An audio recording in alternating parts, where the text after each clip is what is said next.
Thank you very much, Prime Minister Bennett, dear Naftali, Mr. President, dear Nikos, what a pleasure to be here in Jerusalem to participate once more in this trilateral scheme, which has proven to be so useful, so important in terms of ensuring cooperation between our three democracies.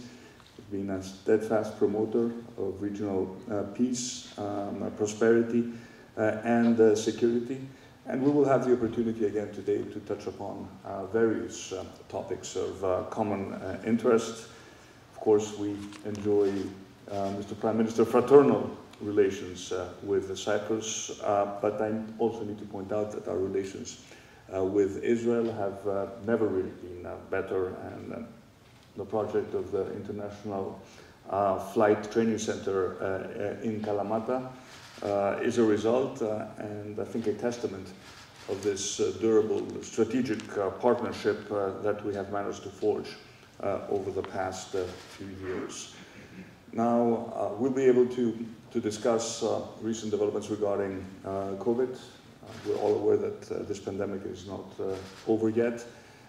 We've learned a lot from Israel during these past 18 months. Probably the most important message is to continue aggressively push with our vaccination efforts and to make sure we get booster shots into the arms of as many of our citizens as possible. That is the only safe remedy against the future spread of COVID. We will also have an opportunity to discuss areas of common cooperation in challenges and steps from climate change.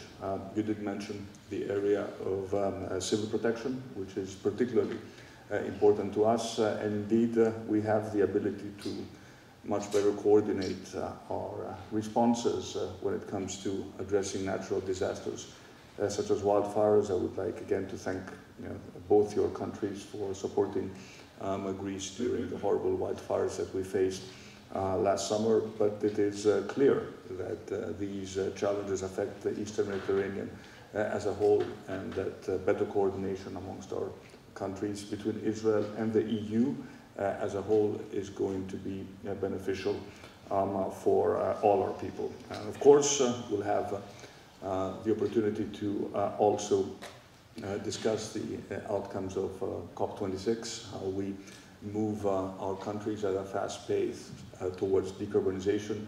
You are aware, Prime Minister Bennett, that the European Union has set very ambitious targets regarding the reduction of CO2 emissions, 55% reduction by 2030, carbon neutrality by 2050. But I think we all recognize that in the meantime, until we get to a future where almost all of our energy is going to come from renewable energy, in the meantime, natural gas is going to be particularly important. And that is why I would also like to emphasize what President Anastasiadis said, the importance of the EastMed Gas Forum as a mechanism of cooperation, of better coordination amongst the countries of the Eastern Mediterranean, and that is why it is important to focus on all infrastructure projects, whether they involve gas or electricity interconnections that will further create a more unified electricity and gas market amongst our countries.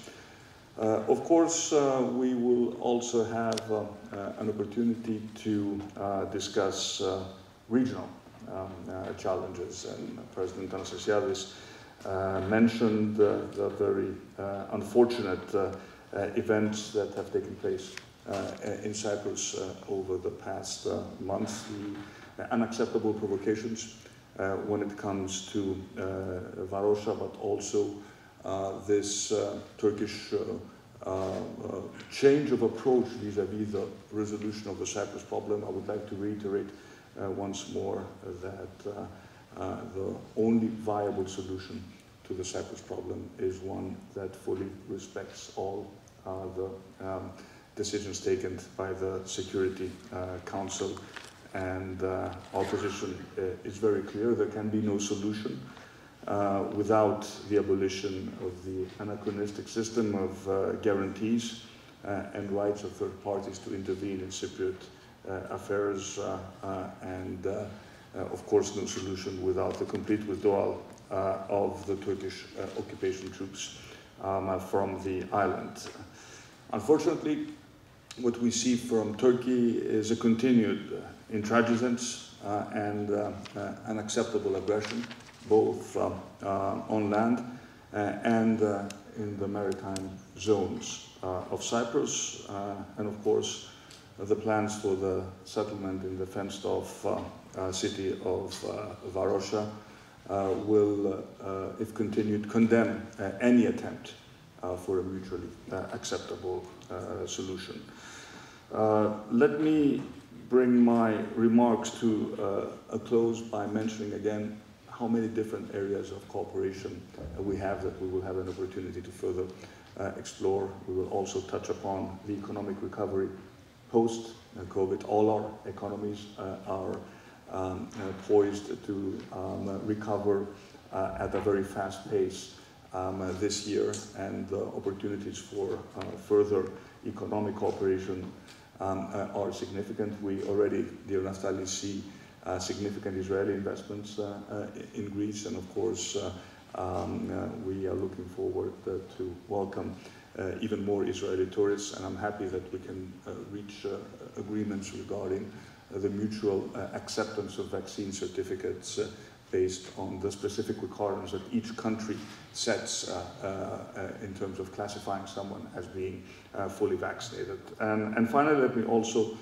point out how important the broader mechanism of cooperation that emerged in the area as a result of the Abraham Accords are also for Greece. Looking forward to hear more on this from you. And finally, let me again mention that the 3+1 format with the participation of the United States is also of particular importance. I had an opportunity yesterday to speak with Secretary Blinken and Senator Menendez, and I highlighted again how important it is for the United States to remain engaged in what is happening in the Eastern Mediterranean. So again, thank you, dear Naftali, for the very warm hospitality. Always a great pleasure to be in Israel, to be here in Jerusalem, and we're looking forward to very meaningful discussions. Thank you very much. Thank you. That concludes today's remarks. Please remain in your seats until the leaders leave the room. Thank you.